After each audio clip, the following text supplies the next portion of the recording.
کہ امام حسین کا ساتھ 61 ہجری کو 72 لوگوں نے دیا تھا. 72 لاؤڈ سپیکر پہ ہوں, کیمرے کی آنکھ میں آنکھ ڈال کے بات کر رہا ہوں.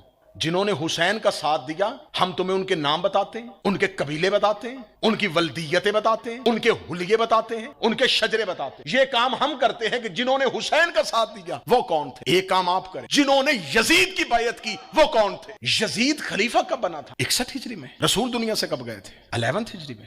درمیان میں ڈیفرنس کتنا ہے؟ 50 سال. 50 سال میں ایک جنریشن نہیں گزرتی. یہ آج کے دور کی ایوریج ایج جو ہے یہ 90 کے بٹوین آ گئی, اور اب تو 70 اور 80 کے بٹوین آ گئی. اس دور کی لوگوں کی ایوریج ایج 80-90 نہیں تھی.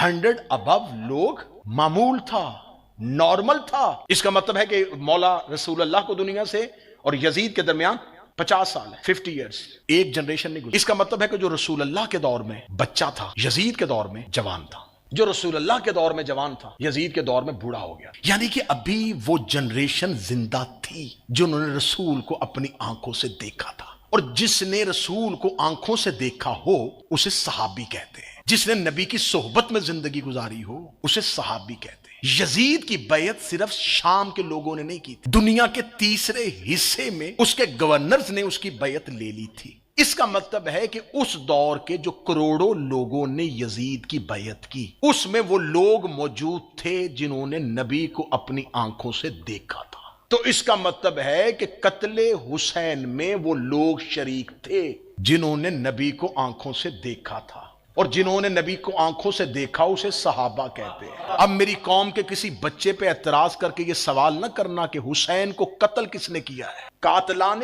حسین صرف کوفہ میں نہ شمار کرنا, ہر وہ بندہ قتل حسین میں شریک ہے جس نے یزید کے ہاتھ پہ بیعت کی.